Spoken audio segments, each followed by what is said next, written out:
15টা সুন্নত মুখস্থ রাখতে হবে। 1 নাম্বার সুন্নত, ফজরের সালাত জামাতে পড়তে হবে। 2 নামাজ মুনাফিকদের কাছে সবচেয়ে কঠিন, একটা হচ্ছে ফজরের নামাজ আর একটা এশার নামাজ। 2 নাম্বার সুন্নাহ হচ্ছে আসওয়াক, মেসওয়াক করা। মাতহারাতুন লিল ফাম মারদাতুন লিররাব, মেসওয়াক করলে দাঁত পরিষ্কার থাকে, আল্লাহ খুশি হয়ে যায়। বিষ্ণু বলেছেন যদি আমার উম্মতের জন্য কষ্ট না হতো প্রত্যেক নামাজের আগে মেসওয়াক করা আমি ফরজ করে দিতাম। মেসওয়াক ছিল বিশ্বনবীর জীবনে শেষ আমল।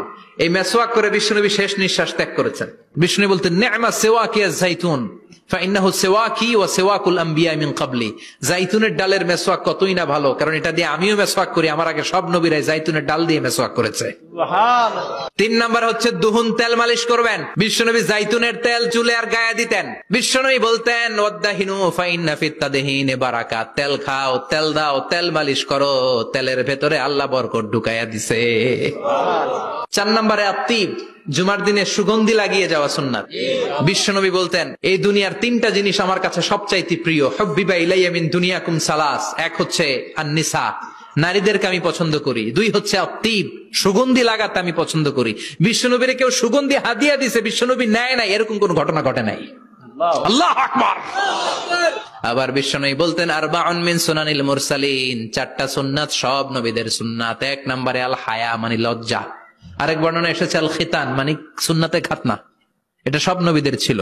আর সেওয়াক, সব নবীরা মেসওয়াক করেছেন। আত্তিব, সব নবীরা আতর লাগিয়েছেন।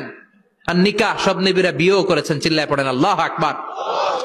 আর লিবাস আহসানা সিয়াব, সুন্দর জামা পরা। নট নেসেসারি যে নতুন জামা হতে হবে, পুরাতন জামাও ধুয়ে আয়রন করে পরলে একটা সৌন্দর্য আছে না নাই? ইন্নাল্লাহা জামিল ওয়া ইউহিব্বুল জামাল, আল্লাহ নিজে সুন্দর, সৌন্দর্যকে আল্লাহ পছন্দ করেন। এরপরে ইকসারুস সালাহ আলান নবী, বিশ্বনবীর উপর বেশি বেশি দুরূদ পড়া। বিশ্বনবী বলতেন জুমার দিন শ্রেষ্ঠ দিন, এই দিন আমার উপর বেশি বেশি দুরূদ পড়ো। ফাইন্না সালাতাকুম মা'রুদাতুন আলাইয়া, কেননা তোমরা যে আমার উপর দুরূদ পড়ো, আমি মরে যাওয়ার পরে এই দুরূদগুলো কে পাঠিয়েছে তার নাম, তার বাবার নাম সহ ফেরেশতারা আমার কবরে দিয়ে আসে। সুবহানাল্লাহ। সাহাবারা বললেন ইয়া রাসূলুল্লাহ কাইফা সালাতুনা মা'রুদাতুন আলাই, আপনি মরে যাওয়ার পরে আমাদের দুরূদ কেমন করে আপনি দেখবেন? ওয়াকাদ আরিমতা, আপনি তো পচে গলে মাটির সাথে মিশে যাবেন। বিশ্বনবী বলেন ইন্নাল্লাহা হাররামা আলাল আরদি আন তাকুলা আজসাদাল আম্বিয়া, নবীদের লাশকে খেয়ে ফেলা, নবীদের লাশকে পচিয়ে ফেলা জমিনের সব মাটির জন্য আল্লাহ হারাম করে দিয়েছে।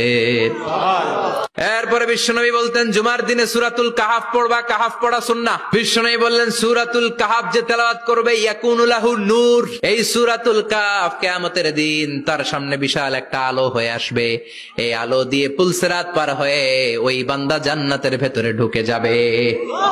আবার বিশ্বনবী বলেন যারা সূরাতুল কাহাফের প্রথম 10 আয়াত তেলাওয়াত করবে জুমার দিন, শেষের 10 আয়াত যারা জুমার দিন তেলাওয়াত করবে, দাজ্জালের ফিতনা থেকে তাদেরকে মুক্ত রাখবে কে?